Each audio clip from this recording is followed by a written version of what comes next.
আমি একটু দেখতে চাই যে রংপুর বিভাগের কে কোন জেলা থেকে আপনারা এসেছেন। কুড়িগ্রাম থেকে কারা এসেছেন দেখি। কুড়িগ্রাম, মাশাআল্লাহ মাশাআল্লাহ। আচ্ছা, গাইবান্ধা জেলার কে আসছেন? গাইবান্ধা,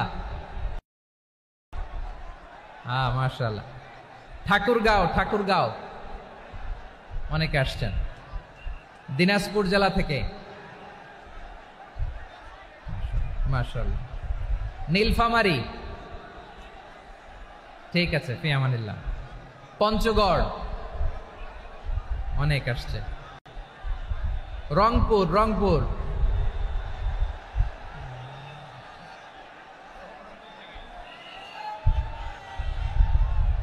মাশাআল্লাহ মাশাআল্লাহ, ঠিক আছে। লালমনিরহাটের কারা দেখি। লালমনিরহাট,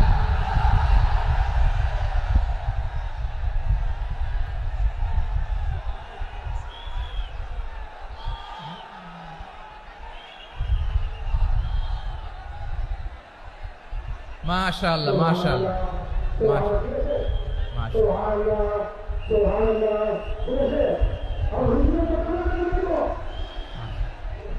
ঠিক আছে ঠিক আছে।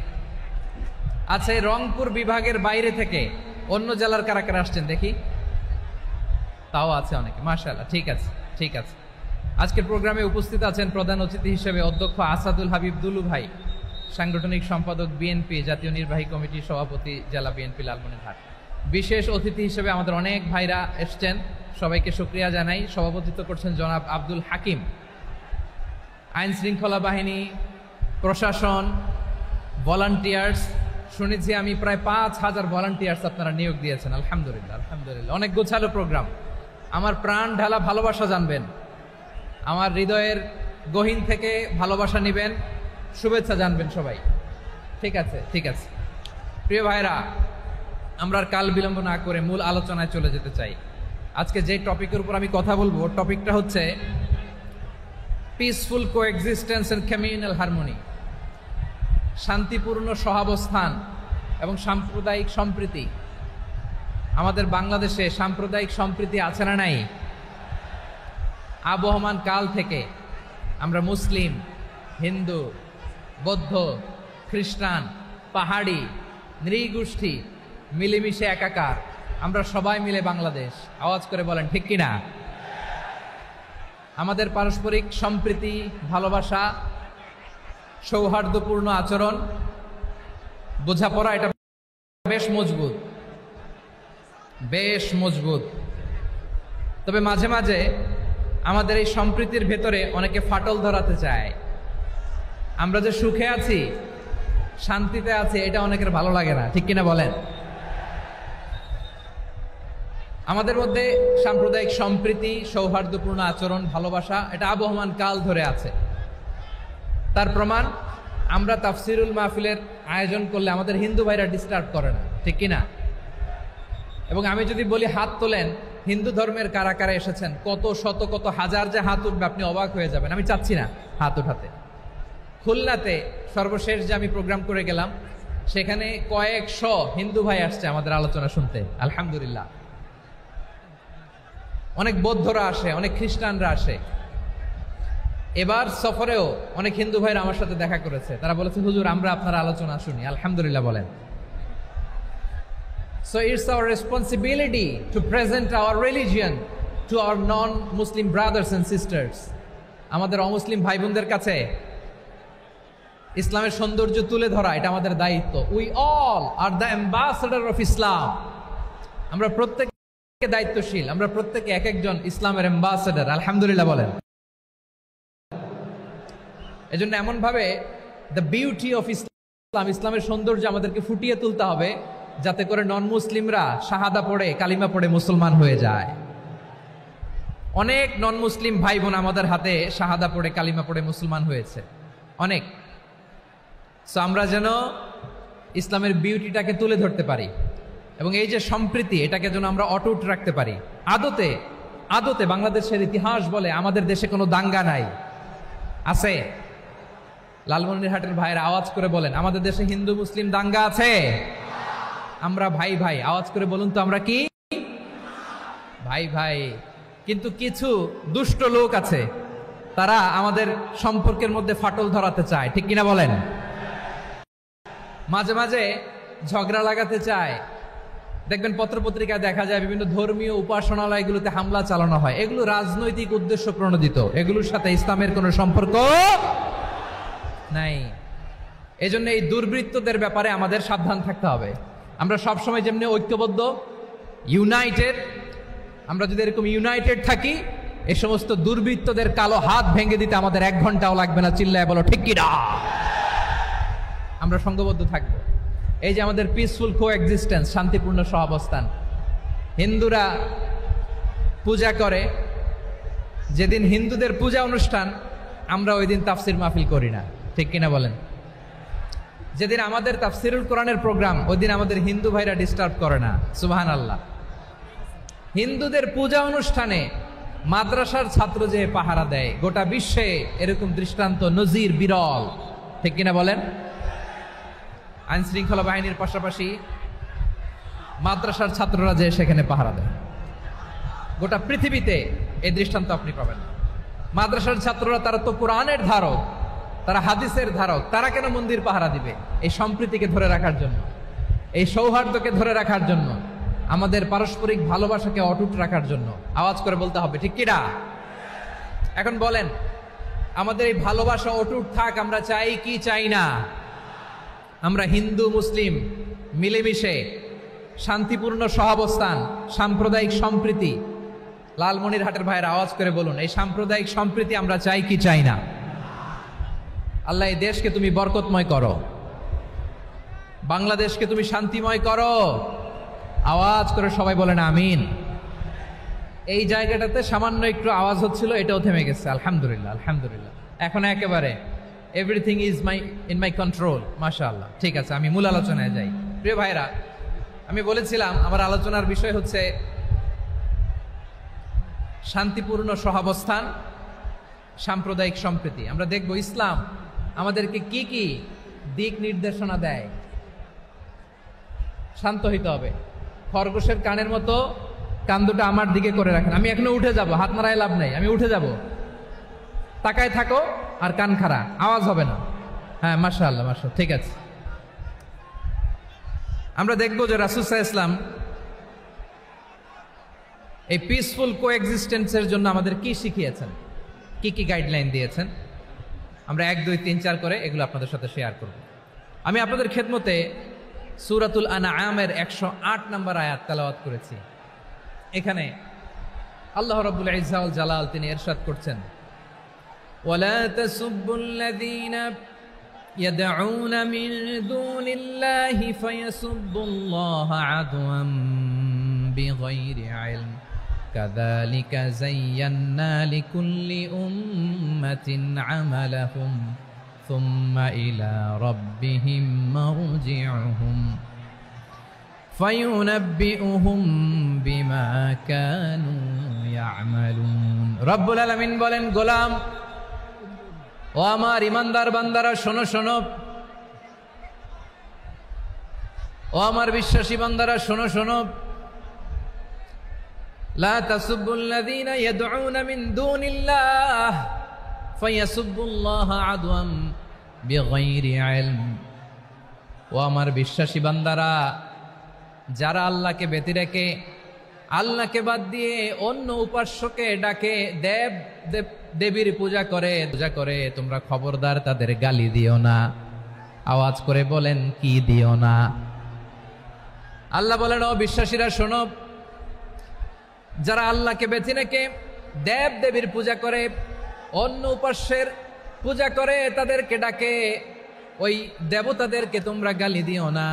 যদি ওই দেবতাদেরকে গালি দাও, তাহলে ভুলবশত, শত্রুতাবশত তারা তোমাদের রব আল্লাহকে গালি দেবে, ঠিক কি না? তোমরা যদি তাদের দেবতাদের গালি দাও, ওরা রেগে তোমার আল্লাহরে গালি দিবে, তাহলে আল্লাহরে গালি খাওয়ানোর কারণ হয়ে গেলাম আমি, ঠিক কি না? বলেন।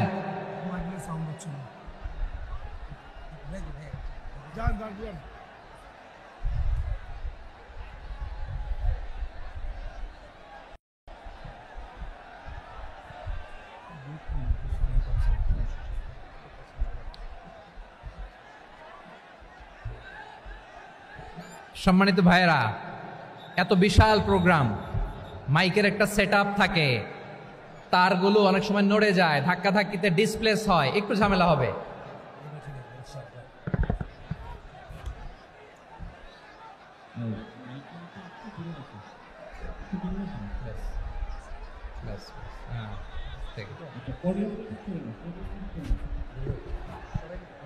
ঠিক আছে, একটু একটু সমস্যা হবে মাঝে মাঝে। আপনারা শান্ত থাকলে, শান্ত থাকতে হবে। এইভাবে সাউন্ড নাই, এই নাই, এই বলতে বলতে আমার সময়ও নাই, উঠে যেতে হবে। এগুলো বোকামি। এই বিভাগীয় প্রোগ্রামগুলোতে যাই, চিৎকার চেঁচামেচি করে তোমরা আসো, সময় শেষ, আমাকে উঠে যেতে হয়। আমরা তো বঞ্চিত হলাম। গুরুত্বপূর্ণ অনেক কথা শোনাবো তোমাদের, অনেক। প্রিয় ভাইরা, আপনারা শান্ত হয়ে বসুন, শান্ত হয়ে। রব্বুল আলামিন বলেন, খবরদার বিশ্বাসীরা, আল্লাহ ছাড়া যারা অন্যান্য উপাস্যদেরকে ডাকে, দেবতাদেরকে ডাকে, তাদেরকে তোমরা গালি দিও না। ওই সমস্ত দেবতাদেরকে যদি তোমরা গালি দাও, তাহলে তারা আল্লাহকে গালি দিবে, ঠিক কিনা বলেন? আমরা দেবতাদের গালি দিলে ওরা আল্লাহকে গালি দিবে। রব্বুল আলামিন বলেন, খবরদার দেবতাদেরকে গালি দিও না, তাহলে ওরা তোমার রব আল্লাহরে গালি দেবে। প্রতিটি জাতির জন্য তাদের কাজকে আমি আল্লাহ সুশোভিত করে রেখেছি, তারা সবাই একদিন আমার কাছেই ফিরে আসবে।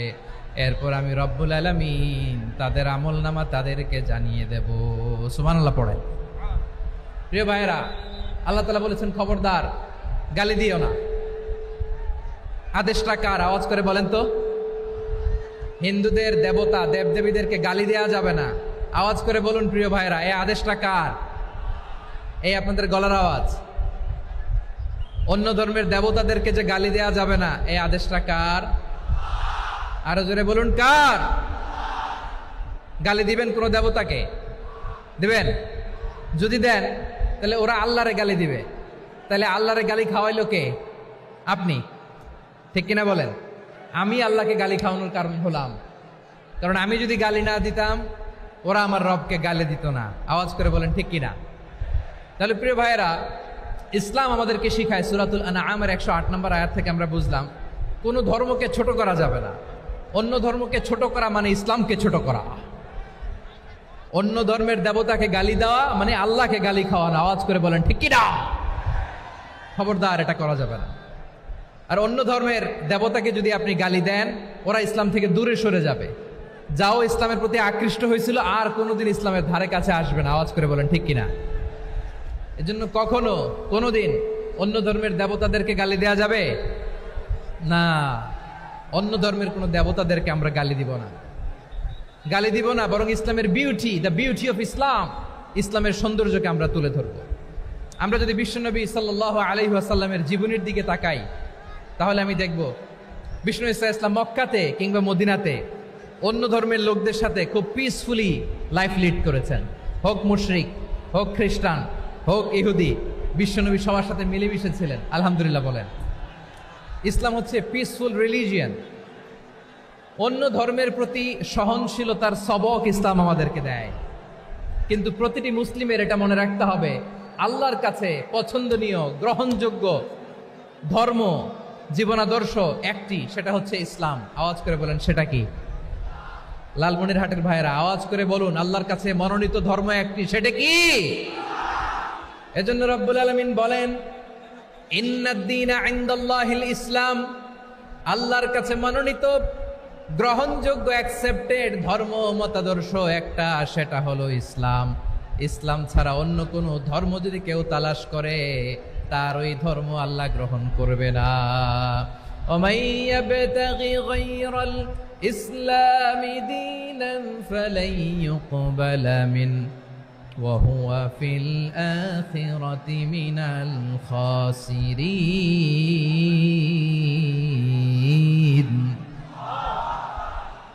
Whoever seek anything except Islam, that won't be accepted from him, and he will be loser in the day of judgment. কিয়ামতের দিন ইসলাম ছাড়া কেউ যদি অন্য কোনো ধর্ম তালাশ করেছে দুনিয়াতে, তার এই মতাদর্শ গ্রহণ করা হবে না। and he will be loser, সে হবে লুজার, ক্ষতিগ্রস্ত, হাই হাই কোম্পানির ম্যানেজার। ওর আমও শেষ, সালাও শেষ। আওয়াজ করে বলেন ঠিক কিনা? এজন্য ইসলাম পেয়ে আমরা খুশি না বেজার? প্রত্যেক নামাজ শেষে আমরা আল্লাহরে বলি, আল্লাহ রাদিতু বিল্লাহি রাব্বা ওয়া বিল ইসলামি দীনা ওয়া বি মুহাম্মাদিন নাবিয়ান ওয়া রাসূলা। ও আল্লাহ, তোমারে রব হিসেবে পেয়ে আমরা খুশি। ও আল্লাহ, ইসলামকে ধর্ম হিসেবে পেয়ে আমরা খুশি। বিশ্বনবীকে আমাদের রাসূল পেয়ে আমরা খুশি। ঠিক কিনা বলেন? ইসলাম ছাড়া অন্য কোনো ধর্ম আমরা গ্রহণ করব না।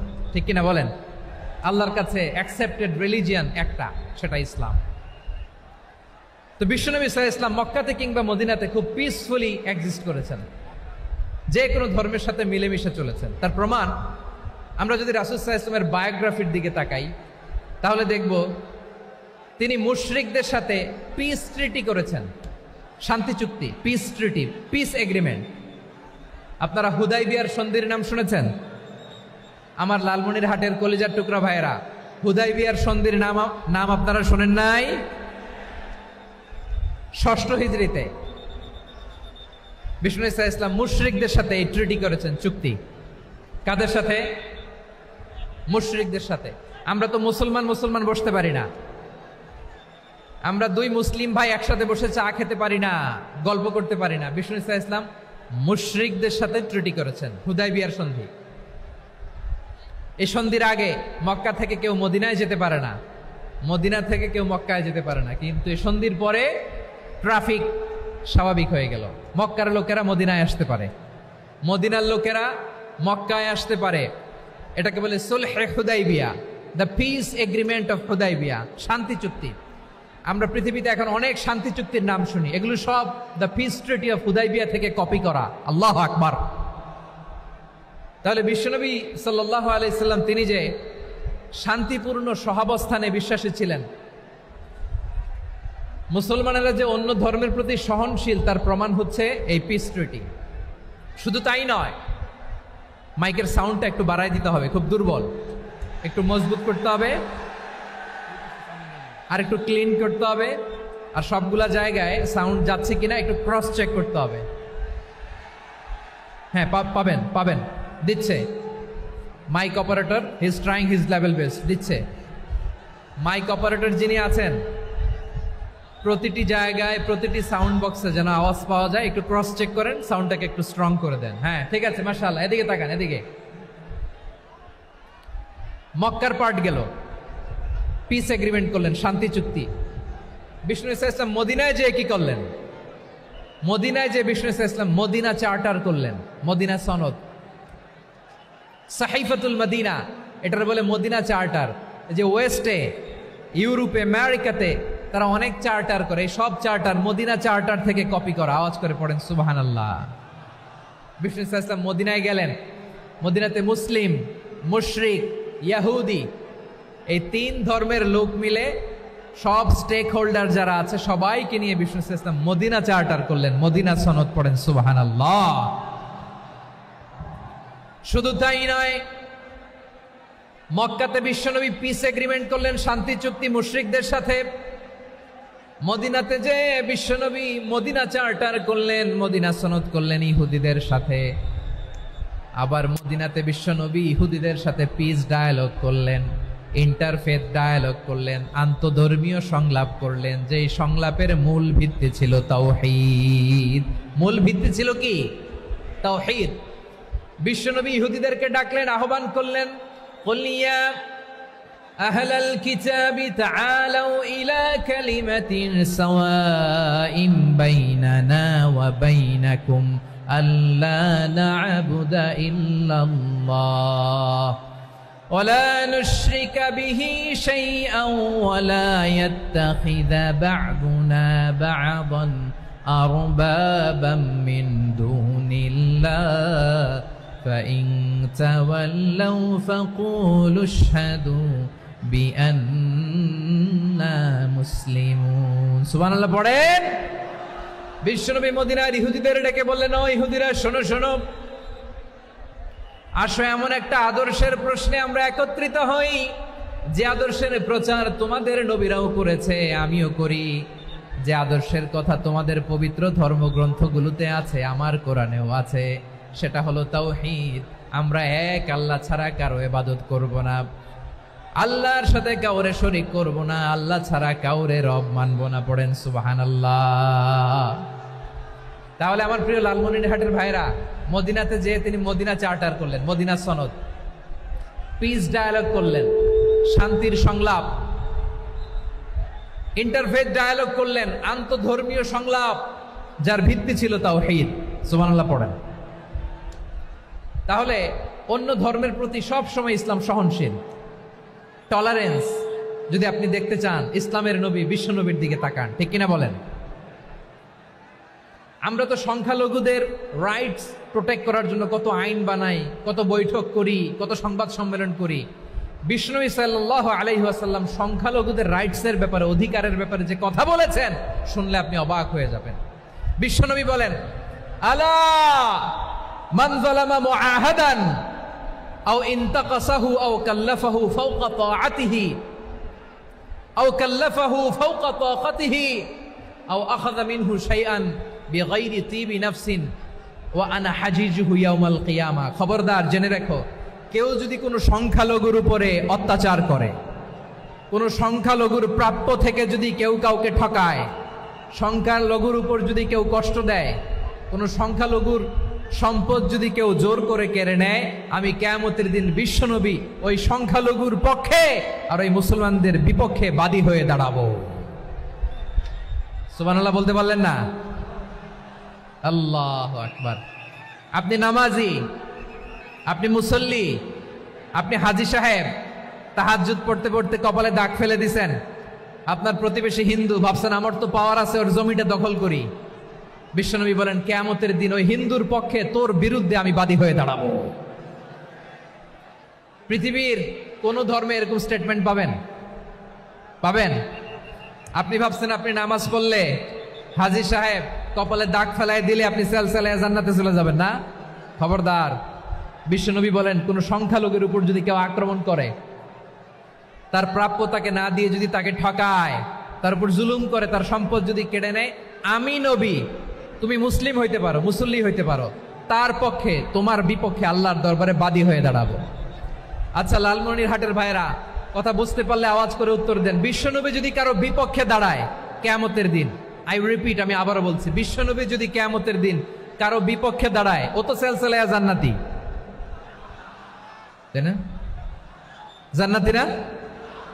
যে নবীর সুপারিশ ছাড়া জান্নাতের গেটও দেখা যাবে না, ওই নবী যদি বলে তোর বিপক্ষে আমি বাদী হয়ে দাঁড়াবো, ওই জান্নাতে আর ঢোকার কোনো সুযোগ আমাদের থাকবে? এখানেই শেষ না আমার প্রিয় লালমনিরহাটের ভাইয়েরা, এখানেই শেষ নয়। বিশ্বনবী বলেন, মান কাতালা মুআহাদান, বুখারীর বর্ণনা, মান কাতালা মুআহাদান লাম ইয়ারাহ রাইহাতাল জান্নাহ। কেউ যদি, কোনো মুসলিম যদি অন্যায়ভাবে কোনো সংখ্যালঘুকে হত্যা করে, কোনো হিন্দুকে হত্যা করে, কোনো বৌদ্ধরে হত্যা করে, অন্যায়ভাবে কোনো মুসলিম যদি কোনো সংখ্যালঘুরে হত্যা করে, জান্নাতে যাওয়া তো দূরের কথা, ওই মুসলিম জান্নাতের ঘ্রাণও পাবে না। সেই বুখারীর বর্ণনা, মান কাতালা মুআহাদান লাম ইয়ারাহ রাইহাতাল জান্নাহ ওয়া ইন্না রিহাহা লা ইউজাদু মিন মাসিরাতি 40 আমা।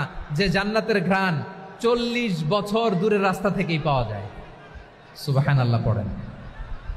প্রিয় ভাইরা, এখান থেকে জান্নাতে পৌঁছতে লাগবে 40 বছর। এত দূর, কত বছর? সবাই বলেন কত বছর? এখান থেকে জান্নাতে পৌঁছতে লাগবে 40 বছর। এত দূরে থাকতেই জান্নাতের ঘ্রাণ আপনার নাকে এসে ধাক্কা মারবে। বিষ্ণুই বলেন, যে ব্যক্তি কোন সংখ্যালঘুকে হত্যা করে, জান্নাতের ঘ্রাণ তো পাবেই, জান্নাতে তো ঢুকতে পারবেই না, জান্নাতের ঘ্রাণও তার নাকে লাগবে না। পড়েন নাউযুবিল্লাহ। তাহলে সংখ্যালঘুদের ব্যাপারে ইসলামে অধিকার দেয়া আছে না নাই? লালমনিরহাটের ভাইয়ের আওয়াজ করে বলেন, আমার সংখ্যালঘু হিন্দু ভাইদের রাইটস, অধিকার আমাদের ইসলামে প্রোটেক্টেড আছে না নাই? এখানেই শেষ না। বিষ্ণু ইসলাম আপনার অমুসলিম প্রতিবেশীর সাথে ভালো আচরণ করতে বলেছে। আমাদের হয় না, এটা মুসলিম পাড়া, ওটা বৌদ্ধ পাড়া, হয় না? অনেক সময় হয় না, এটা আমাদের মুসলিম পাড়া, ওইটা হিন্দু পাড়া, এরকম আছে না নাই? লালমনিরহাটে নাই না? আছে? হিন্দু যদি আপনার প্রতিবেশী হয় কি করবেন? ওর কষ্ট দিবেন নাকি? কেন, ও তো হিন্দু, ও তো আমার আল্লাহরে ডাকে না, ওরা কষ্ট দিলে জায়েজ হবে না? খবরদার। বিষ্ণু ঈসা ইসলাম বলেন, মান কানা ইউমিনু বিল্লাহ ওয়াল ইয়াউমিল আখির ফালিউকরিম জারাহ, যে আল্লাহ বিশ্বাস করে আর আখিরাতে বিশ্বাস করে সেজন্য প্রতিবেশীর সাথে ভালো আচরণ করে। সুবহানাল্লাহ। কলিজা জুড়ায় যায় না আমার নবীর কথাগুলো শুনলে? যে আল্লাহ বিশ্বাস করে, যে আখিরাতে বিশ্বাস করে সেজন্য প্রতিবেশীর সাথে ভালো আচরণ করে। এখানে বলছে মুসলিম প্রতিবেশী বলছে,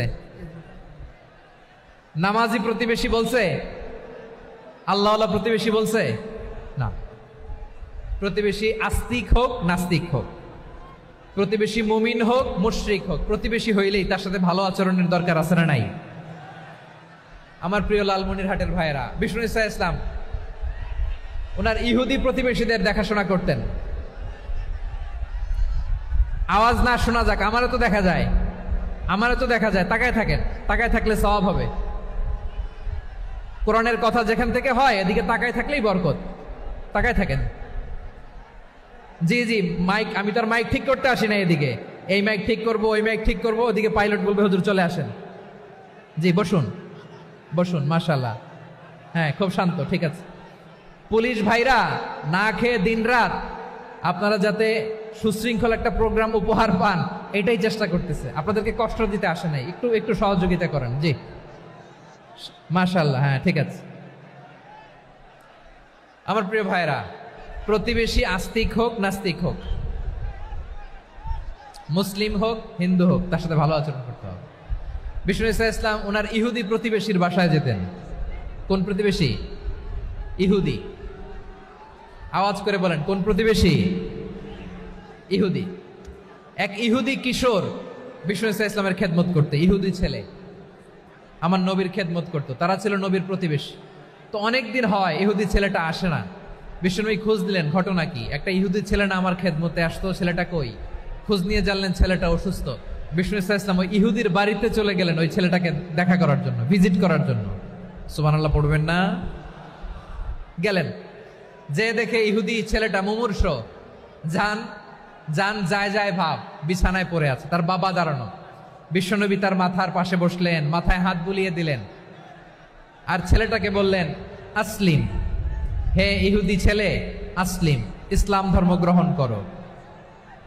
তো ছোট্ট ছেলে ভাবে আমরা ইহুদি, এখন ইসলাম ধর্ম গ্রহণ করলে আব্বা যদি বকা দেয়, ফানাযারা ইলা ওয়াজহি আবি, ছেলেটা তার বাবার চেহারার দিকে তাকালো, দেখি আব্বা কি কয়। আব্বা যদি বলে তাইলে ইসলাম ধর্ম গ্রহণ করবে।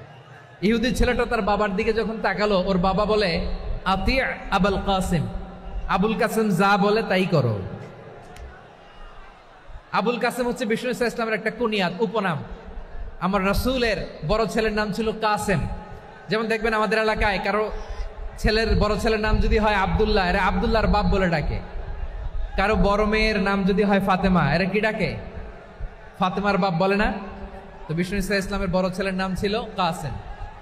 ইহুদি বাবা বলল আতি আবুল কাসেম, আবুল কাসেম যা বলে তাই শোনো, মানে মোহাম্মদ যা বলে তাই শোনো। এই কথা শুনে ছেলে সাহস পাইছে, ছেলে আবার পড়তে আরম্ভ করলো আশহাদু আল্লাহ ইলাহা ইল্লাল্লাহ ওয়া আশহাদু আন্না মুহাম্মাদার রাসূলুল্লাহ, পড়েন আল্লাহু আকবার। বিশ্বনবীর আহ্বান শুনে ওই আহ্বানে সাড়া দিয়ে ইহুদি ছেলে শাহাদা পড়ে মুসলমান হয়ে গেল। তার হৃদয়টার ইমানের নূর দিয়ে আলোকিত করে দিল কে? প্রিয় ভাইরা, এবার রাসূল সাল্লাল্লাহু আলাইহি ওয়াসাল্লাম বের হয়ে আসলেন ঘর থেকে, আর বললেন আলহামদুলিল্লাহিল্লাযী আনকাযাহু মিনান নার, প্রশংসা সে আল্লাহর যে আল্লাহ জাহান্নামে চলে যাচ্ছিল প্রায় এমন একটা লোককে মুহূর্তের মধ্যে কালেমায়ে শাহাদাতের বদৌলতে জান্নাতি বানায় দিলেন। আওয়াজ করে পড়েন সুবহানাল্লাহ। এই হাদিস থেকে আমরা কি শিখলাম? What is the moral of the story? এক নম্বর স্টোরি হলো, প্রতিবেশী ইহুদি হোক হিন্দু হোক, যাবেন, সুসম্পর্ক রাখবেন, উপহার দিবেন, বিপদে পাশে দাঁড়াবেন, তাইলেই তো আপনাদের প্রতি, মুসলমানদের প্রতি তারা আকৃষ্ট হবে, ঠিক কিনা বলেন? আপনি যদি হিন্দুদের সাথে বৌদ্ধদের সাথে নাই মিশেন, নাস্তিকের কাছে নাই যান, তো ইসলামের সৌন্দর্যটা ওরা বুঝবে কেমনে? আমার অনেক হিন্দু পরিচিত ভাই আছে, ওরা আমাদের ইফতারির প্রোগ্রামে এসে একসাথে ইফতারি করে। অনেক মদখোর আমার সাথে বসে একসাথে ডিনার করে, হাফ প্যান্ট পরা, গলায় স্বর্ণের চেইন, হাতে স্বর্ণের ব্রেসলেট, আইসা আমার সাথে ডিনার করছে, আছে এরকম গাঁজাখোর। আমি বলি আসো, welcome welcome to my dinner, আসো বসো। বসলেই তো আমি ওর ডিএনএ, চিন্তার ডিএনএ চেঞ্জ করে দেওয়ার সুযোগ পাবো। চিল্লায় বলো ঠিক কি না? আসতে হবে আমার কাছে। Hour door is open, the door of Islam is open 24/7। সব সময় আমাদের ইসলামের দরজা আমার অমুসলিম ভাইদের জন্য খোলা আছে না নাই? এই হাদিস থেকে দুইটা শিক্ষা। এক নম্বর শিক্ষা, প্রতিবেশী মুসলিম হোক অমুসলিম হোক, যান, অসুস্থ হইলে একটু আপেল নিয়ে যান, আঙ্গুর নিয়ে যান, কমলা নিয়ে যান, তাদের সাথে ভালো আচরণ করেন। ইসলামের বিউটি দেখে, সৌন্দর্য দেখে অবাক হবে, নসিব ভালো হলে কোনোদিন কালিমা পড়ে মুসলমান হয়ে যাবে। ঠিক কিনা বলেন? তাহলে অমুসলিমের সাথে ভালো সম্পর্ক। বিশ্বনবী ইহুদির বাড়িতে গেলেন, ইহুদির বাড়ি, আর আমার মুসলমান ভাই আমার কাফের বলে, এরকম আছে না নাই? মুসলিম মুসলিমরা দেখতে পারে না, সহ্য করতে পারে। বিশ্বনবী সাল্লাল্লাহু আলাইহি ওয়াসাল্লাম ইহুদির বাড়িতে গেলেন, এটা একটা শিক্ষা। আরেকটা শিক্ষা হলো, ভাইয়েরা ধাক্কা মারে এসে সামনে এসে কি লাভ? প্রোগ্রাম তো শেষ হচ্ছে, এখনই শেষ হচ্ছে। তো এই যে আমাদের বকশি ভাই ওয়াদা নিল, হাত তোলালো, মিম বলে এত কথা বলল, তো আমি জেলায় জেলায় যে খালি হাত নাড়াই তোমাদের জন্য নাকি? হ্যাঁ, হাত নাড়াই শুধু। এই ধাক্কাইতে ধাক্কাইতে এদিকে এসে হাত নাড়াইতেছে, হয়েছে তো, দেখলাম তো, ঠিক আছে, মাশাআল্লাহ, অনেক সুশৃঙ্খল, অন্যান্য যে কোনো জেলার জন্য সুশৃঙ্খল। আমার দিকে তাকাও, আমার দিকে তাকাও, ঠিক আছে। এই যে দাঁড়িয়ে আছে, একটা ছেলে নড়ে না, দেখছেন? মাশাআল্লাহ মাশাআল্লাহ মাশাআল্লাহ। হ্যাঁ, এইভাবেই। আর কয়েকটা মজাদার কথা আছে, শোনো। এই হাদিস থেকে আমাদের শিক্ষা হলো, আমার প্রতিবেশী যেই ধর্মের হোক আমি সম্পর্ক রাখবো। অসুস্থ হলে যাব, কি বলেন ভাইরা? যাবেন না? যাবেন না আপনারা? আচ্ছা, 2 নম্বর শিক্ষা হলো, বিষ্ণু ইসা ইসলামের খাদেম ছিল ইহুদি, এতদিন খেদমত করলো, একদিনও বিশ্বনবী ওরে কালিমার দাওয়াত দেয় নাই। কারণ কি? বিশ্বনবী একটা ভালো সময়ের অপেক্ষা করতেছিলেন, প্রপার টাইমিং। দায়ীর কাজ হচ্ছে দাঈ ইলাল্লাহ, সে হচ্ছে সুযোগ সন্ধানী। দায়ী সুযোগ খোঁজে, কখন দাওয়া দিলে ব্যাটে বলে হবে, ঝোপ বুঝে কোপ মারে, ঠিক কিনা বলেন? বিষ্ণু ইসলাম ভালো সময়ের অপেক্ষা করতেছিলেন, দেখি ভালো সময় আসুক আসুক আসুক আসুক। আস্তে আস্তে এমন সময় আসছে, ছেলে এবার মুমূর্ষ। অসুস্থ ব্যক্তির হৃদয় অত্যন্ত নরম থাকে। হসপিটালে যখন কেউ যায় তার হৃদয়টা বড্ড নরম থাকে, মৃত্যুর ভয়ে তার অন্তরটা নরম থাকে, ঠিক কিনা বলেন? এই প্রপার টাইমিং এর অপেক্ষা করতেছিলেন। যখনই টাইমিং পেয়েছেন, দাওয়াত দিলেন, পড়ো লা ইলাহা ইল্লাল্লাহ, সুবহানাল্লাহ পড়েন সবাই। তাহলে ইসলাম অমুসলিম প্রতিবেশীর সাথে ভালো আচরণ করতে বলে। ইসলাম অমুসলিম মাতা পিতার সাথেও ভালো আচরণ করতে বলে। মাতা পিতা যদি অমুসলিম হয়, তারা ফেলে দিতে পারবেন? পারবেন? পারবেন? আমার লালমনিরহাটের ভাইয়েরা, অনেক হিন্দু ছেলে আমাদের হাতে শাহাদা পড়ে মুসলিম হয়, কিন্তু ওর মা মুসলমান হয় নাই, বাবাও হয় নাই, এরকম আছে না নাই? তো ও হয়েছে মুসলিম, মা বাপ হিন্দু, এখন মা বাপ কি বাদ? হ্যাঁ, মা বাপ বাদ দেয়া যাবে?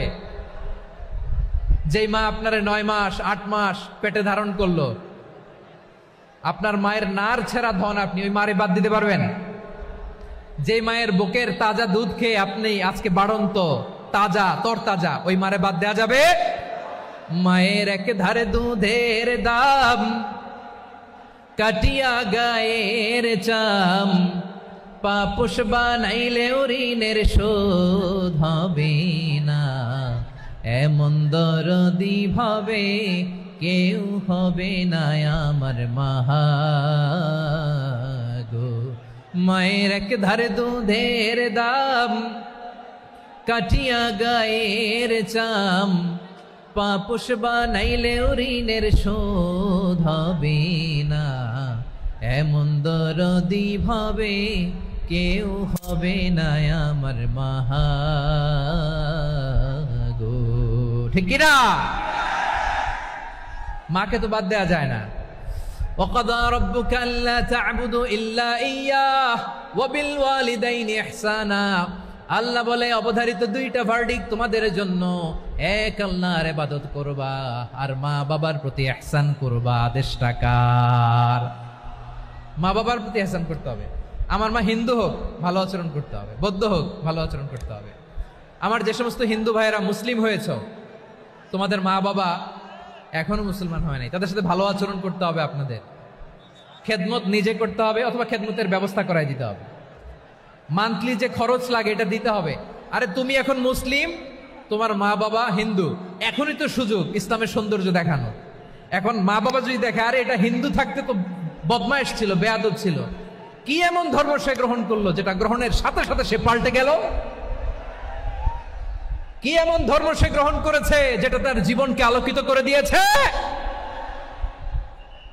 নসিব ভালো হইলে তারাও কালিমা পড়ে মুসলমান হয়ে যাবে। বিষ্ণু ইসলামের স্ত্রীর নাম ছিল আয়েশা রাদিয়াল্লাহু তাআলা আনহা, আবু বকর রাদিয়াল্লাহু তাআলা আনহুর মেয়ে। আবু বকর রাদিয়াল্লাহু তাআলা আনহুর আরেক মেয়ের নাম হচ্ছে আসমা। কি নাম? দুজনই আবু বকর রাদিয়াল্লাহু তাআলা আনহুর মেয়ে, আসমা আর আয়েশা। নাম দুইটা কেমন লাগে? আসমা নামটা কেমন লাগে? আয়েশা নামটা কেমন লাগে? সবার ভালো লাগে নাই? নাম দুটো আপনাদের ভালো লাগে? লালমনির হাটে অনাগত যদি কন্যা সন্তান হয়, যদি মনে চায় আসমা রেখে দিতে পারবেন, যদি মনে চায় আয়েশা রেখে দিয়েন।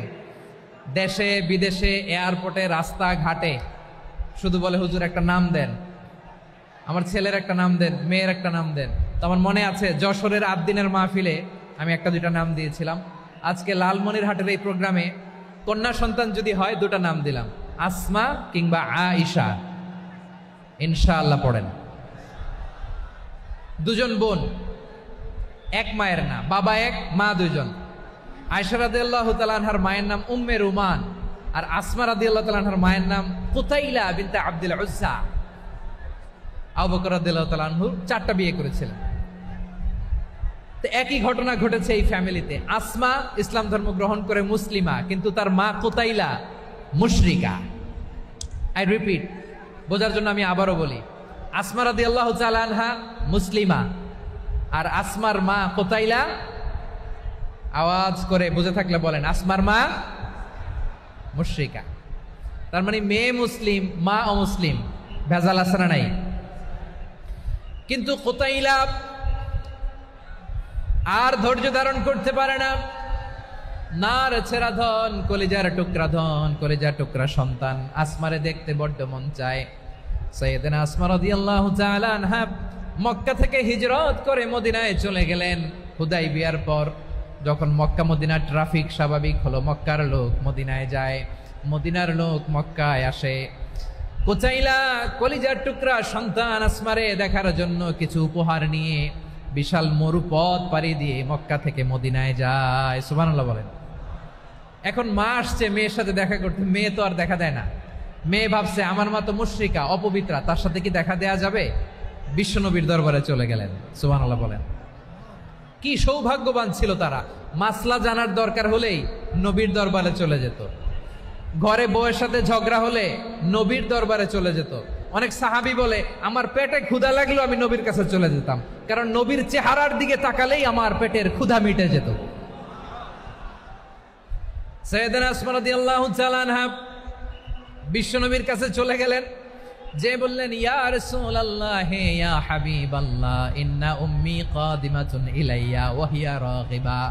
আমার মা মক্কা থেকে অনেক দূর মরুর পথ পাড়ি দিয়ে উপহার সামগ্রী নিয়ে মদিনায় আমার সাথে দেখা করতে এসেছে গো নবী। আমার জানতে বড্ড ইচ্ছে হয় আমি আমার মুশরিকা মাখা করতে পারবো কিনা। আফা আসিলুহা, আগে যেমনি আমি আমার মায়ের সাথে ভালো আচরণ করতাম, যেমনি আমি আমার মায়ের সাথে সদাচরণ করতাম গো নবী, এখন আমি মুসলিমা, মা মুশরিকা, এখনো কি আগের মতো সদাচরণ করতে পারবো নাকি? বিশ্বনবী বললেন নাম সিলিহা, হ্যাঁ রে আসমা, অবশ্যই অবশ্যই, আগে ঠিক যেমন তুমি তোমার মায়ের সাথে ভালো আচরণ করতে, এখনো তেমনি আগের মতো ভালো আচরণ করবা। আওয়াজ করে পড়েন সুবহানাল্লাহ। কি ইসলাম আমরা পেয়েছি! কত ব্রড মাইন্ডেড আমাদের ইসলাম, কত ওপেন মাইন্ডেড ইসলাম, কত ওপেন আপ করতে পারে, চিন্তা করতে পারেন। বিষ্ণু বললেন হ্যাঁ অবশ্যই, নাম সুলিহা, আগে যেমনি ভালো আচরণ করছো আসমা, এখন ওইরকমই করো, পারলে আরো বাড়ায় করো। সুবহানাল্লাহ বলেন। তাহলে আমার যে হিন্দু ভাইয়েরা, হিন্দু বোনেরা ইমানের বদৌলতে দৌলতে আপনি ধন্য হয়েছেন, আপনার আম্মা আব্বা এখনো মুসলমান হয় নাই, তাদের জন্য দোয়া করেন, তাদের জন্য দোয়া করেন, আল্লাহ যেন তাদেরকেও ইমানের দৌলত দান করে। আমরা সবাই পড়ি আমিন, আরো জোরে পড়েন আমিন। এখন বলেন, ইসলাম কি ন্যারো মাইন্ডেড রিলিজিয়ান না ব্রড মাইন্ডেড? লালমনিরহাটের যুবক ভাইরা আওয়াজ করো, ইসলাম কি ন্যারো মাইন্ডেড না ব্রড মাইন্ডেড? কতটা ব্রড মাইন্ডেড দেখেন। বিশ্বনবী সাল্লাল্লাহু আলাইহি সাল্লাম অমুসলিমরা যদি নবীকে উপহার দিত, ওই উপহারও বিশ্বনবী গ্রহণ করতেন। সুবহানাল্লাহ পড়েন। আপনার অমুসলিম বন্ধু যদি উপহার দেয়, সেটাও আপনি নিতে পারবেন, যেটা নেওয়া জায়েজ। কিন্তু আপনার বন্ধু যদি আপনার মদের বোতল দেয়, নিতে পারবেন? হ্যাঁ, মদের বোতল দিলে পারবেন না। আপনার বন্ধু যদি আপনার পর্ক দেয়, পর্ক, শুকরের গোশত মিশ্রিত কোনো খাবার, ওটা নিতে পারবেন না। হালাল যে কোনো জিনিস নিতে পারবেন। বিশ্বনবী সাল্লাল্লাহু আলাইহি ওয়াসাল্লাম অমুসলিমদের দেয়া হাদিয়া গ্রহণ করতেন। কেমন নবী ছিলেন? আমার নবীরে চিনে নেন, আমার নবীর অ্যাটিটিউড জেনে নেন। বিশ্বনবী সাল্লাল্লাহু আলাইহি ওয়াসাল্লাম যখন কোনো জনপদে যেতেন, 3টা অপশন নিয়ে যেতেন। প্রিয় ভাইয়ের আওয়াজ করে বলতে হবে, কোন জনপদে গেলে আমার নবীর অপশন থাকতো কয়টা? আমার মতো 3 আঙ্গুল উঁচু করে দেখান আর বলুন, আমার নবী কোন জনপদে গেলে কয়টা অপশন নিয়ে যেতেন? 1 নম্বর অপশন আসলিম তাসলাম। নতুন এলাকায় গেলে বলতেন আসলিম তাসলাম, ইসলাম ধর্ম গ্রহণ করো, শান্তিতে থাকবা, আমার ভাই হয়ে যাবো, আমরা ভাই ভাই। ইসলাম মানো, আমরা ভাই ভাই। অপশন নাম্বার কত? 1। যদি বলে না ইসলাম মানবো না, ওকে, অপশন নাম্বার 2, মুসলিম হওয়ার দরকার নাই, লা ইকরাহা ফিদ্দিন, ইসলামে কোনো বাড়াবাড়ি নাই। খ্রিস্টান আছো থাকো, বৌদ্ধ আছো থাকো, ইহুদি থাকতে চাও থাকো, কিন্তু আমরা যেহেতু রিজিওনাল সুপার পাওয়ার, আমাদের আন্ডারে থাকো, ট্যাক্স দিয়া থাকো, এটার বলে জিজিয়া। আলেম যারা আছেন বুঝবেন, এটার আরবিতে কি বলে? জিজিয়া। You pay us the tax, we will give you the security. তোমরা ট্যাক্স দিবা, আমরা সিকিউরিটি দিব, আমাদের আওতায় থাকবা, কেউ তোমাদেরকে আক্রমণ করতে পারবে না, আমরা নিরাপত্তা দিব। সুবহানাল্লাহ বলেন। এটা অপশন নাম্বার কত? আচ্ছা, বুঝে থাকলে বলেন, 1 নম্বর অপশন কি ছিল? ইসলাম। ইসলাম মানো, শান্তিতে থাকবা, ভাই ভাই, আমরা ভাই ভাই। অপশন নাম্বার 2, ট্যাক্স দাও, আমরা নিরাপত্তা দিব, মুসলিম হওয়া লাগবে না। এখন 1 নম্বরও মানে না, 2 নম্বরও মানে না, মুসলিম হবো না, ভালো, খ্রিস্টান থাকো, ট্যাক্স দাও, আমরা সিকিউরিটি দিব না, এটাও মানি না। বিষ্ণু বলেন, তাহলে তলোয়ার আমাদের আর তোমাদের মাঝে ফয়সালা করবে। মুসলিমও হবে না, ট্যাক্স দিবা, নিরাপত্তা দিব, আমরা সুপার পাওয়ার, আমাদের আন্ডারে থাকবে, এটাও না। তাহলে তোমাদেরকে তো আমরা বিশ্বাস করতে পারি না, কখন না কখন বিশ্বাসঘাতকতা করো, কার সাথে মিলে হাত মিলাও, তলোয়ার আমাদের মাঝে ফয়সালা করবে। তখন তিনি জেহাদের সশস্ত্র সংগ্রামের ঘোষণা দিতেন। সুবহানাল্লাহ পড়েন। দেখেন, পশ্চিমারা জেহাদকে এইভাবে চিত্রায়িত করে না। ওরা জেহাদ বলতে বুঝায় তলোয়ার, হাত কাটো, গলা কাটো, না। জেহাদ সশস্ত্র সংগ্রাম 3 নম্বরে। অধিকাংশ ক্ষেত্রেই বিশ্বনবীর সুন্দর আচরণ দেখে, আরে আমার নবীর যে নুরানি চেহারা, অনেকে তো কেবল সিরেফ চেহারাটা দেখেই কালিমা পড়ে মুসলমান হয়ে গিয়েছে। যারা মুসলিম হয় নাই, তারা তাদের ইসলামেই বলবৎ ছিল, ট্যাক্স দিয়ে ইসলামের আন্ডারে ছিল। যারা এটাও মানে নাই, ওইটাও মানে নাই, তাদের বিরুদ্ধে জেহাদ। বিষ্ণু ইসলাম 7ম হিজরিতে যখন খায়বার বিজয়ের পরে ইসলাম রিজিওনাল সুপার পাওয়ার হিসেবে আত্মপ্রকাশ করলো, বিশ্বনবী চিঠি লিখলেন অন্যান্য সুপার পাওয়ারের কাছে, রাষ্ট্রীয় চিঠি লেখে এক রাষ্ট্রপ্রধান আরেক রাষ্ট্রপ্রধানের কাছে। ঠিক কিনা বলেন? জানেন না আপনারা? এই যে 24-এর ছাত্র নাগরিক অভ্যুত্থানে,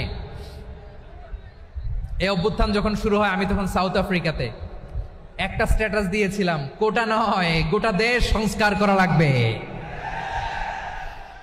শুধু বাংলাদেশ নয়, সারা বিশ্বের বাংলা ভাষাভাষী লোকেরা এই আন্দোলনের সাথে সমর্থন তারা করেছে, এটাকে সাপোর্ট করেছে, তারা সমর্থন দিয়েছে। আমাদের ইউনাইটেড আরব আমিরাতের বাংলাদেশি ভাইয়েরা, তারা সেখানে রাস্তায় নেমে এসেছিল, জানেন? ওইখানে ডেমনস্ট্রেশন করা যায় না, সেখানকার সরকার তাদেরকে যাবজ্জীবন দিয়েছিল। তখন আমাদের এই যে প্রধান উপদেষ্টা ডক্টর মোহাম্মদ ইউনূস সরাসরি G2G বলে, এটারে G2G, government to government, G2G, উনি চিঠি লিখলেন যে তাদেরকে, ইউর হাইনেস, হে সম্মানিত আমির, আপনি আমার এই চিঠির কারণে আমার সম্মানে এই 53 জন বাংলাদেশিকে মাফ করে দেন। এই চিঠির বদৌলতে বেকসুর খালাস পেয়ে গিয়েছিল আমাদের ভাইরা, জানেন না এই ঘটনা আপনারা? তাহলে গভর্নমেন্ট টু গভর্নমেন্ট চিঠি দেওয়া হয়। সপ্তম হিজরিতে বিষ্ণু ইসলাম সব সুপার পাওয়ারের কাছে চিঠি দিলেন, রোমান সম্রাটের কাছে, পারস্য অধিপতির কাছে, মিশরের অধিপতির কাছে, সবার কাছে চিঠি লিখলেন। চিঠির ভাষা ছিল এরকম, মিন মুহাম্মাদিন রাসূলিল্লাহ ইলা মুকাওকিস আযীমিল কিবত, মুহাম্মদ রাসূলুল্লাহর পক্ষ থেকে মিশরের বাদশার কাছে, আসলিম তাসলাম, ইসলাম মানো শান্তিতে থাকবা, সালামুন আলা মান ইত্তাবাআল হুদা, শান্তি তার জন্য যে হেদায়েতের অনুসরণ করে। সুবহানাল্লাহ পড়েন। তো এই চিঠি অনেকে ভালোভাবে রিসিভ করেছে, অনেকে এই চিঠি পাওয়ার পরে নবীর কাছে আবার ইন রিটার্ন উপহার পাঠিয়েছে। কি পাঠিয়েছে? উপহার। মিশরের বাদশাহ মুকাওকিস তিনি বিশ্বনবীকে বিশাল এক উপহারের ডালি পাঠিয়েছেন। মিশরের বাদশাহ মুকাওকিস ছিলেন ধর্মে খ্রিস্টান। লালমনিরহাটের ভাইয়েরা আওয়াজ করে বলেন, মিশরের বাদশাহ ধর্মে কি ছিল? খ্রিস্টান। কি উপহার দিয়েছিল আমার নবীকে? শুনতে মনে চায়? আওয়াজ নাই লালমনিরহাটের গলায়, শুনতে মনে যায়? 1000 স্বর্ণ মুদ্রা, 1000 স্বর্ণ মুদ্রা। 2টা খ্রিস্টান দাসী, একজনের নাম মারিয়া বিনতে শামউন আল কিবতিয়া, আরেকজনের নাম সিরিন বিনতে শামউন আল কিবতিয়া। একজন খ্রিস্টান দাস 20 থান কাপড় জামা বানানোর জন্য, আমরা নবী যেন সেলাই করে জামা বানাতে পারে এজন্য 20 থান কাপড়, 20 থান ফাইন গার্মেন্ট। সুবহানাল্লাহ পড়বেন না? এরপরে একটা গাধা যেটার নাম ছিল উফাইর, আর একটা খচ্চর, এটার নাম ছিল দুলদুল। খচ্চর চিনেন?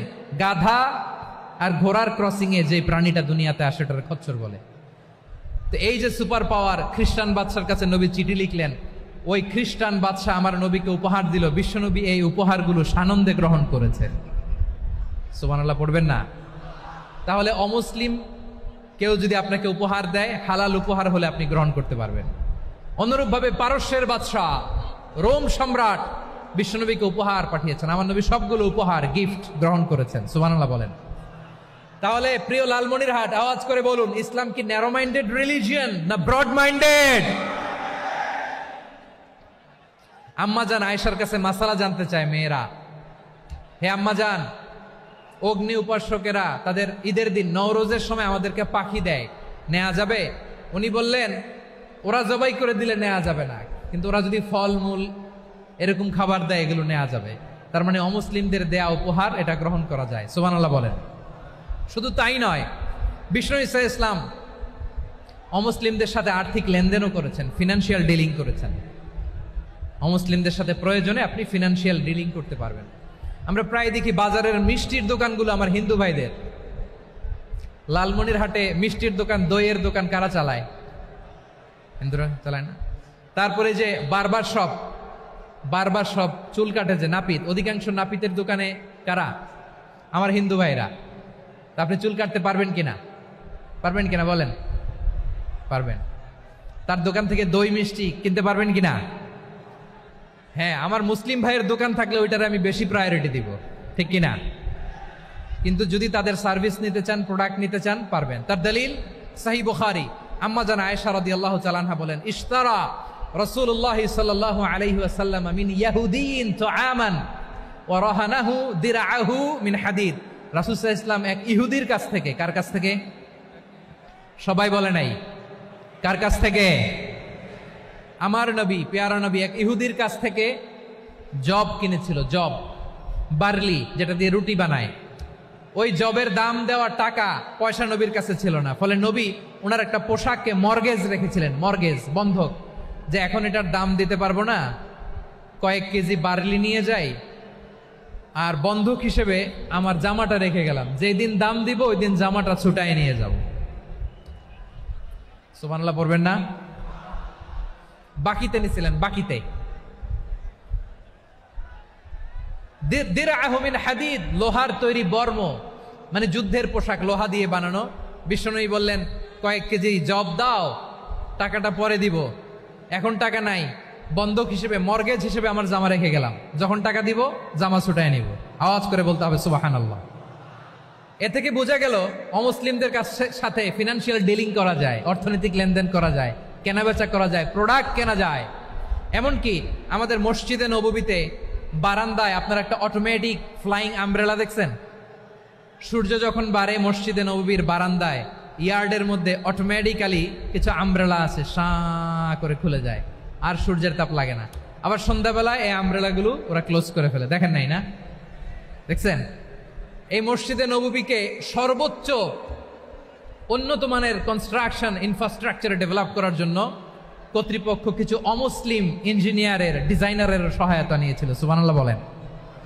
কোন দলিলের ভিত্তিতে? এই দলিলের ভিত্তিতে যে বিষ্ণু ঈসা ইসলাম অমুসলিমদের সাথেও লেনদেন করেছেন। আওয়াজ করে বলতে হবে আল্লাহু আকবার। শুধু তাই নয়, ইন কেস অফ ইমার্জেন্সি, প্রয়োজনে ইসলামের খাতিরে, ইসলামকে সামনের দিকে এগিয়ে নিয়ে যাওয়ার জন্য অমুসলিমদের সাপোর্ট নেওয়া জায়েজ আছে। সুবহানাল্লাহ বলেন। অমুসলিমদের সাপোর্ট নেয়া, তাদের থেকে অর্থ নেয়া, পলিটিক্যাল সাপোর্ট, পলিটিক্যাল অ্যাসাইলাম নেওয়া জায়েজ আছে। আমাদের অনেক বিশ্ববরেণ্য দায়ীরা আমেরিকায় অস্থায়ীভাবে অ্যাসাইলাম নিয়ে থাকে, নিজের দেশে গেলে ফাঁসিতে ঝুলাই দিবে। যুগ যুগ ধরে দায়ীদের উপরে এরকম অত্যাচার আর নির্যাতন আছে না নাই? মিশরের অনেক দায়ীরা পাশ্চাত্যে যেয়ে থাকে। এই যে তারা পলিটিক্যাল অ্যাসাইলাম নিয়ে থাকে, রাজনৈতিক আশ্রয়, এটা জায়েজ আছে না? এটা যে জায়েজ আছে তার প্রমাণ স্বয়ং বিশ্বনবী সাল্লাল্লাহু আলাইহি ওয়াসাল্লাম পলিটিক্যাল সাপোর্ট নিয়েছিলেন অমুসলিমদের কাছ থেকে। সুবহানাল্লাহ বলেন। খুব মজাদার একটা ঘটনা, শুনবেন? আপনাদের আগ্রহ দেখে তো মনে হয় না শোনার ইচ্ছা আছে। আছে আছে? গলায় জোর আছে?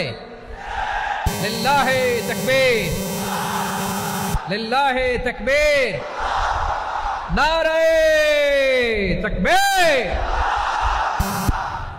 মাশাআল্লাহ।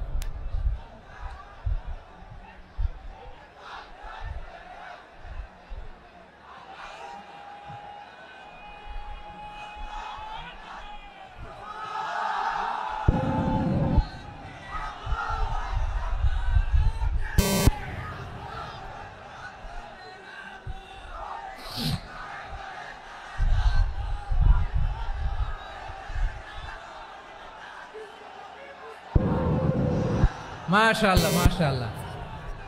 থামুন থামুন আমার ভাইরা। বিশ্বনবীর বয়স তখন প্রায় 51 বছর। কত বছর? বিশ্বনবীর সবচেয়ে কাছের মানুষ খাদিজা রাদিয়াল্লাহু তাআলা আনহা ইন্তেকাল করেছেন। বিশ্বনবী বড্ড কষ্ট পেলেন, হৃদয়টা ভেঙে খান খান। যিনি ঘরের ভেতরে বিশ্বনবীকে সান্ত্বনা দিতেন, ভালোবাসা দিতেন, বাইরে গেলে কুরাইশরা বকাঝকা করে, অত্যাচার করে, কিন্তু আম্মাজান খাদিজা রাদিয়াল্লাহু তাআলা আনহা ঘরটারে এমন শান্তির নীড় বানায় রেখেছেন, এই ঘরের ভিতরে ঢুকলে বিশ্বনবীর কলিজাটা ঠান্ডা হয়ে যেত।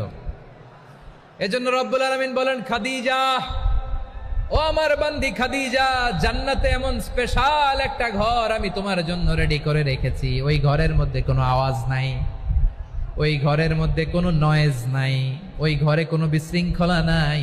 কারণ মক্কার জমিনে আমার নবী কুরাইশদের বিশৃঙ্খলা, নয়েজ আর ঝামেলাগুলোকে উপেক্ষা করে যখন তোমার ঘরের ভেতরে ঢুকতো, ঘরটারে তুমি শান্তির নীড়, ঠান্ডা, নীরব, নিস্তব্ধ, নিঝুম আর শান্তির নীড় বানিয়ে রেখেছো। এজন্য জান্নাতে স্পেশাল একটা শান্তির নীড় আমি তোমারে উপহার দেব। ওই প্রিয়তমা স্ত্রী খাদিজা ইন্তেকাল করলেন, বিশ্বনবীর হৃদয় ভেঙে খান খান। আবার ওনার চাচা আবু তালেব ইন্তেকাল করলেন, যিনি পলিটিক্যাল শেল্টার দিতেন নবীকে। কে দিতেন? আবু তালেবের ভয়ে, বিশ্বনবীর এই চাচার ভয়ে কোনো মুশরিক নবীর গায়ে হাত দেওয়ার সাহস পায় নাই। এখন স্ত্রীও নাই, চাচাও নাই, নবীকে আশ্রয় দেওয়ার কেউ নাই। নবীর চারদিকে অন্ধকার। নবী এখন কই যাবেন? আমার পেয়ারা নবী নতুন স্টেশন খুঁজতেছেন, নতুন দাওয়াতি প্ল্যাটফর্ম খুঁজতেছেন। তিনি যায়েদ বিন হারেসা রাদিয়াল্লাহু তাআলা আনহুকে নিয়ে মক্কার পাশের একটা নেইবরিং সিটি তায়েফে চলে গেলেন। কোথায় চলে গেলেন? লালমনিরহাটের ভাইয়ের আওয়াজ করে বলেন, কোথায় গেলেন? তায়েফে চলে গেলেন দিনের দাওয়াত দেওয়ার জন্য। কি দেওয়ার জন্য? নাকি জমি কিনতে গেছিলেন? জমি কিনতে? দুনিয়ার যশ খ্যাতির জন্য? নিজের কোনো লাভের জন্য? তায়েফবাসীদেরকে জাহান্নামের আগুন থেকে বাঁচানোর জন্য। আওয়াজ করে বলতে হবে ঠিক কিনা? বিশ্বনবী বিশাল মরুপথ, পাহাড়ি পথ পাড়ি দিয়ে তায়েফের মরুজমিনে গেলেন কোরআনের দাওয়াত নিয়ে, ইমানের দাওয়াত নিয়ে। কিন্তু তায়েফের লোকেরা বিশ্বনবীর দাওয়াতকে শুধু প্রত্যাখ্যান করেই থামে নাই, তারা বিশ্বনবীর সাথে অত্যন্ত খারাপ আচরণ করেছে, বিশ্বনবীকে শারীরিকভাবে হেনস্থা করেছে, আমার নবীকে শারীরিকভাবে অত্যাচার করেছে, আমার পেয়ারা নবীর গায়ে পাথর মেরেছে, বিশ্বনবীর গা বেয়ে ঝরঝর করে রক্ত ঝরেছে, নবী জামিনের মধ্যে লুটিয়ে পড়েছেন, আবার মেরেছে, আবার নবী হাঁটতে শুরু করলেন, পেছন থেকে আবার মেরেছে, আবার নবী রক্তাক্ত হয়ে জামিনের মধ্যে লুটিয়ে পড়লেন, আবার মেরেছে। বিশ্বনবীর মতো এত সুশ্রী মানব, বিশ্বনবীর মতো এত শুভ্র মানব, বিশ্বনবীর মতো এমন চমৎকার দেহাবয়ব দিয়ে রব্বুল আলামিন কাউকে বানান নাই।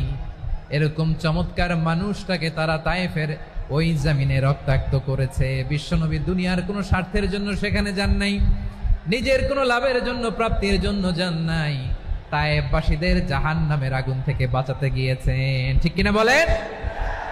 খেয়ে না খেয়ে দিন প্রচারের কাজে নিজেকে দিয়েছ বিলিয়ে, তায়েফের কাফিরেরা চিনল না সে আলো, দুষ্ট ছেলেদের পিছু দিল লেলিয়ে, পাথরের আঘাতে ক্ষত বিক্ষত হয়ে সারা শরীর থেকে রক্ত ঝরে। হে রাসূল তোমাকে ভুলি আমি কেমন করে, হে রাসূল তোমাকে ভুলি আমি কেমন করে। পারেন না আপনারা?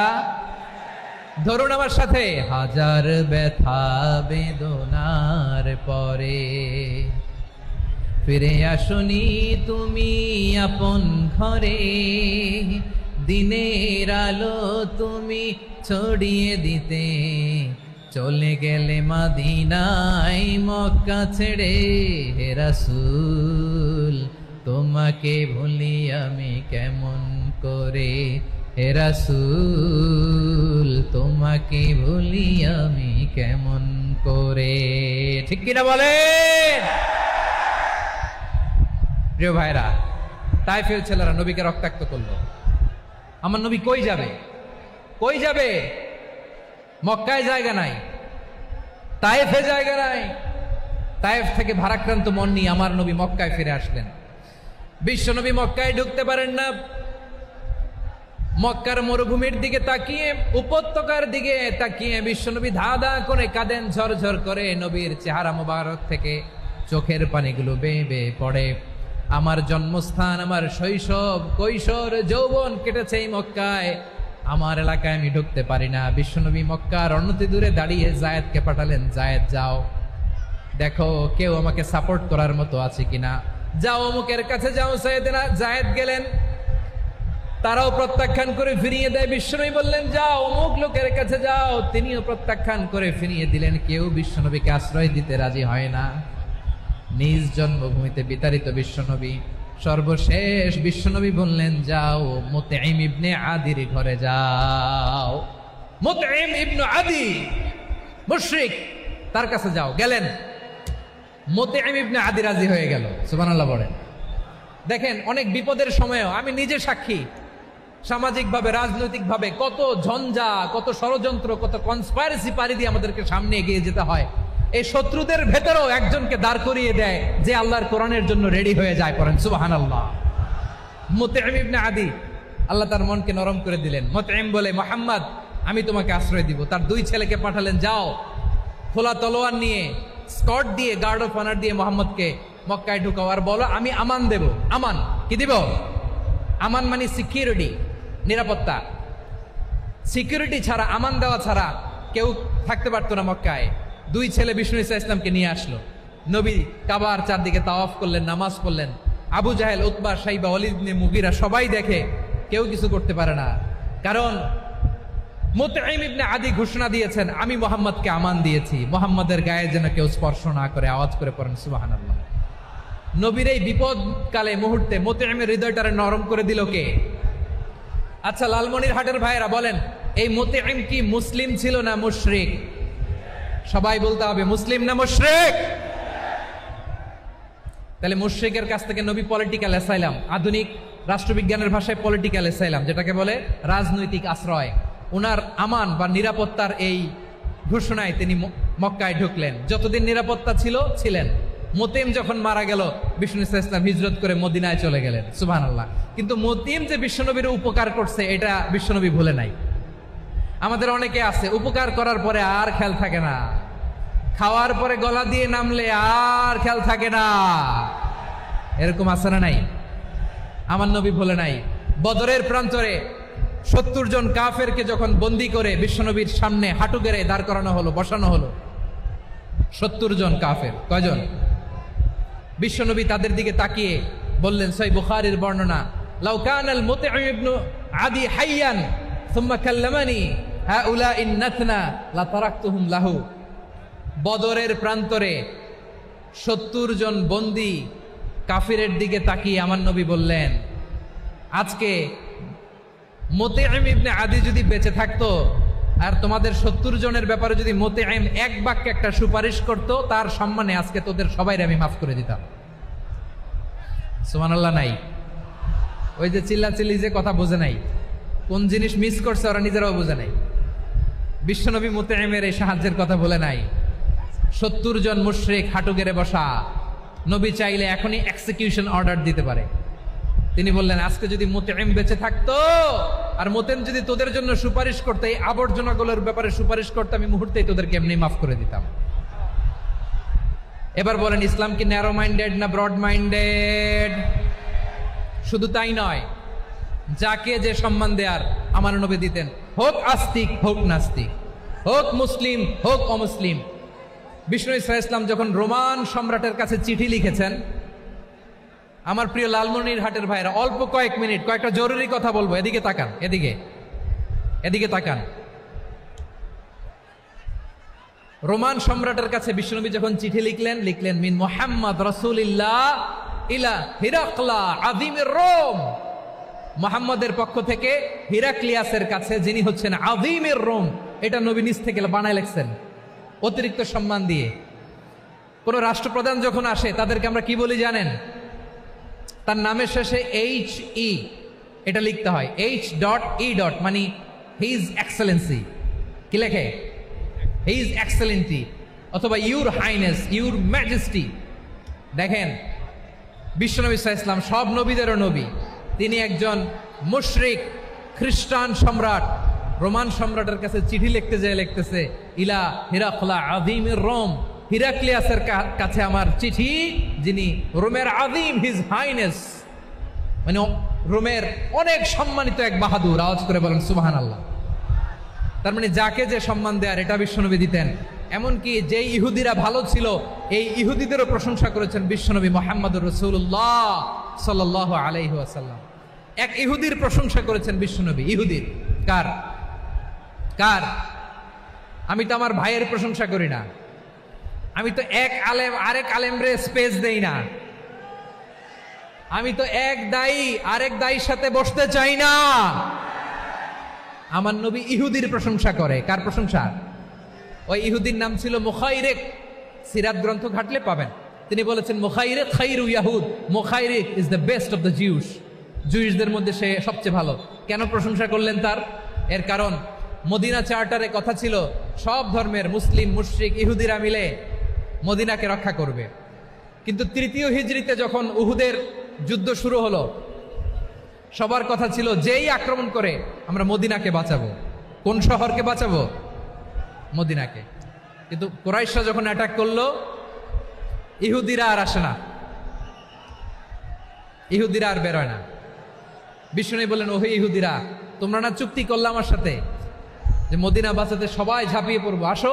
একটা ইহুদিও বেরোয় না, কেউ আসে নাই সেদিন, একজন ছাড়া। তার নাম মুখাইরেক। তার নাম কি? মুখাইরেক বাহাদুরের মতো ঘোড়সাওয়ার হয়ে বেরিয়ে গেলেন এবং বললেন, গোটা ইহুদি সাম্রাজ্যের একজনও যদি না আসে, আমি মুখাইরেককে কেউ ঘরে আটকে রাখতে পারবে না। বেরিয়ে আসলেন, এসে বললেন, আমি মুহাম্মদের পক্ষে যুদ্ধ করব। আমি মারা গেলে আমার সম্পদ আমার উত্তরাধিকারীরা পাবে না, আমার সম্পদ তোমরা মুহাম্মদকে দিয়ে দিবা। সুবহানাল্লাহ বলেন। উহুদের ময়দানে 70 জন মুসলমান শহীদ হলো। এই ইহুদি সেও মুসলমানের পক্ষে যুদ্ধ করে নিহত হলো। সুবহানাল্লাহ বলেন। মুসলিমদের লাশ যখন নিয়ে আসা হলো, এই মুখাইরিকের লাশও নিয়ে আসা হলো। মুসলিমদের লাশের পাশে মুখাইরিকের লাশ দেখে বিশ্বনবী মুখাইরিকের প্রতি অনেক খুশি হলেন। আর বিশ্বনবী খুশি হয়ে বললেন, মুখাইরিক খৈরু ইয়াহুদ, মুখাইরিক যদিও তুমি ইহুদি তারপরও তুমি সব ইহুদিদের মধ্যে সেরা ইহুদি। পড়েন সুবহানাল্লাহ। আমার নবী ইহুদিকেও সম্মান দিতে কার্পণ্য করে নাই। আওয়াজ করে বলেন আল্লাহু আকবার। প্রিয় ভাইরা, এবার সর্বশেষ আওয়াজ করে বলেন, ইসলাম কি ন্যারো মাইন্ডেড নাকি ব্রড মাইন্ডেড? সবাই বলেন ন্যারো মাইন্ডেড না ব্রড মাইন্ডেড? এজন্য অমুসলিম হইলেই তারা আমাদের শত্রু নয়। শত্রু কারা? এই লালমনিরহাটের ভাইয়েরা শোনেন, শত্রু কারা? যে সমস্ত অমুসলিম আমাদেরকে নিশ্চিহ্ন করে দিতে চায়,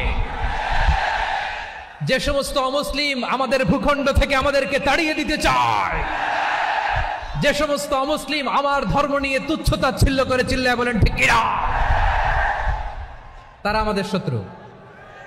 সাধারণ অমুসলিমরা আমার শত্রু নয়। এই যে হিন্দুরা থাকে এরা আমার ভাই, বৌদ্ধরা আমার ভাই, খ্রিস্টানরা আমার ভাই, ইহুদিরা আমার ভাই। তারা দিনই ভাই নয়, তারা মায়ের পেটের ভাই নয়, তারা মানবিক দিক থেকে ভাই। ও মানুষ, আমিও মানুষ। ইসলাম মানুষকে সম্মান করে, চিল্লায় বলো ঠিক কিনা। যারা আমাদের অস্তিত্বকে নিশ্চিহ্ন করতে চায়, যারা আমাদের ভূখণ্ডকে দখল করতে চায়, যারা আমাদেরকে নিয়ে মকারি করে, ফান করে, টিটকারি করে, আমার ধর্ম নিয়ে খেলা করে, তাচ্ছিল্য করে, ওদের বিরুদ্ধে আমাদের জিহাদ। সাধারণ মুসলিম আমাদের শত্রু নয়। আপনি জানেন নিউ ইয়র্কে, আমি তো নিউ ইয়র্কে ছিলাম অনেকদিন, ওখানে ফিলিস্তিনিদের পক্ষে যখন আমরা মিছিল করেছি, অনেক ইহুদি আমাদের সাথে মিছিলে দাঁড়িয়েছে। কারণ ওরাও জানে এই ভূখণ্ড ফিলিস্তিনিদের ভূখণ্ড। আওয়াজ করে বলো লালমনিরহাট ঠিক কিনা। ইসরায়েলের রাজধানী খোদ তেল আবিবে অনেক ইহুদিরা বেঞ্জামিন নেতানিয়াহু তার বিরুদ্ধে মিছিল করেছে। তো তারা কি আমাদের শত্রু? না। অনেক খ্রিস্টান আমাদের সাথে আমাদের স্বার্থ রক্ষায় আমাদের পাশে দাঁড়িয়েছে। খেয়াল রাখবেন, হিন্দু আর হিন্দুত্ববাদ এক নয়, ইহুদি ধর্ম আর জায়নিজম এক নয়। জায়নিজমের বিরুদ্ধে আমাদের সংগ্রাম, আমাদের জেহাদ, চিল্লায় বলেন ঠিক কিনা। এই যে ফিলিস্তিনের ভাইয়েরা, তারা তাদের স্বাধীনতা সংগ্রামের জন্য লড়াই করছে, করে যাচ্ছে, আমরা এটাকে সমর্থন জানাই, চিল্লায় বলো ঠিক কিনা। কাশ্মীরের ভাইয়েরা স্বাধীনতার জন্য সংগ্রাম করছে, আমরা সেই সংগ্রামকে সমর্থন জানাই, আওয়াজ করে বলো ঠিক কিনা। যারাই আমাদের ইসলামকে নিশ্চিহ্ন করতে চায় তাদের বিরুদ্ধে আমাদের সংগ্রাম, আওয়াজ করে বলতে হবে ঠিক কিনা। ওই সমস্ত দুর্বৃত্তদের সাথে আমাদের কোনো সম্পর্ক নাই। আমরা যদি ঐক্যবদ্ধ থাকতে পারি, ওই দুর্বৃত্তরা চান্স পাবে না। আমরা ঐক্যবদ্ধ থাকতে রাজি আছি।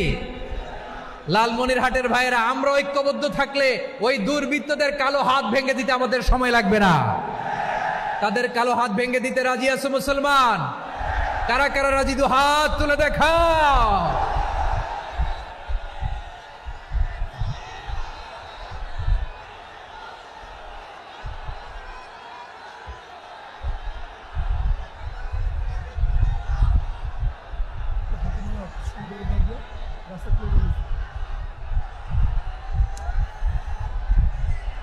আমার প্রাণ প্রিয় লালমনিরহাটের ভাইয়েরা, শত্রু কাফের আর অশত্রু কাফেরের মধ্যে পার্থক্য আছে না নাই?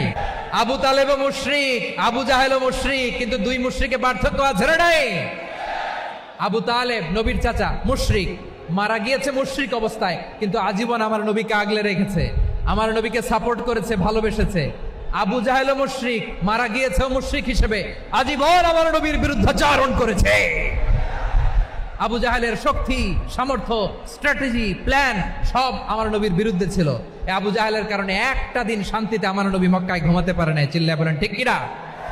এজন্য রব্বুল আলামিন বলেন, লা ইয়ানহাকুমুল্লাহু আনিল্লাযীনা লাম ইউকাতিলুকুম ফিদ-দীনি ওয়া লাম ইখরিজুকুম মিন দিয়ারিকুম আন তাবাররুহুম ওয়া তুকসিতু ইলাইহিম ইন্নাল্লাহা ইউহিব্বুল মুকসিতিন।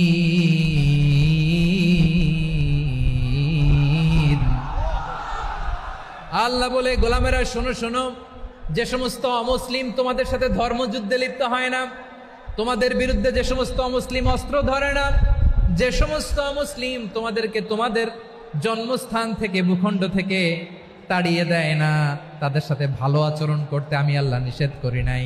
তাদের সাথে সদাচরণে কোনো নিষেধাজ্ঞা নাই, বরং তাদের সাথে সদাচরণ করো, এটাই আমি আল্লাহ চাই। তাহলে আমার যে অমুসলিমরা আমাদের সাথে শত্রুতা করে না, তুচ্ছতাচ্ছিল্য করে না, আমাদের ভূমি থেকে আমাদেরকে উচ্ছেদ করতে চায় না, আমাদের বিরুদ্ধে অস্ত্র ধরে না, ওই অমুসলিম ভাইদের সাথে আমাদের কোনো দ্বন্দ্ব আছে? কোনো বিরোধ আছে? বরং আছে ভালোবাসা। বরং আছে কি? এই ভালোবাসা দিয়েই আমরা বিশ্ব জয় করব। রাজি আছো মুসলমান? আমাদের পুঁজি ভালোবাসা। আমাদের পুঁজি কি?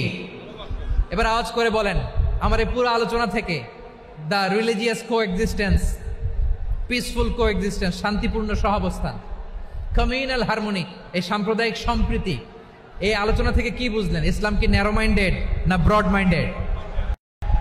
এই ব্রড মাইন্ডেড হৃদয় নিয়ে, ভালোবাসা দিয়ে আমরা বিশ্ব জয় করতে চাই। রাজি আছেন? আল্লাহ কবুল করুক। আমরা সবাই পড়ি আমিন।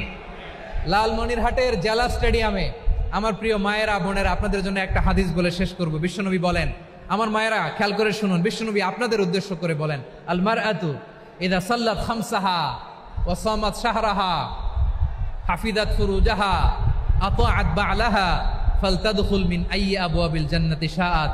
বিশ্বনবী বলেন, ও রমণীরা, ও নারীরা, যে সমস্ত নারী এই 4টা কাজ করবে, এই 4টা কাজের গ্যারান্টি দিবে, তাদেরকে জান্নাতের 8টা দরজার গ্যারান্টি দেয়া হবে।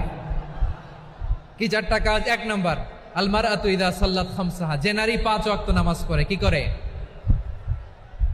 জেলা স্টেডিয়ামে অবস্থানরত আমার নারীরা, বোনেরা, বিশ্বনবী আপনাদেরকে 4টা কাজের কথা বলেছেন, খুব বেশি না।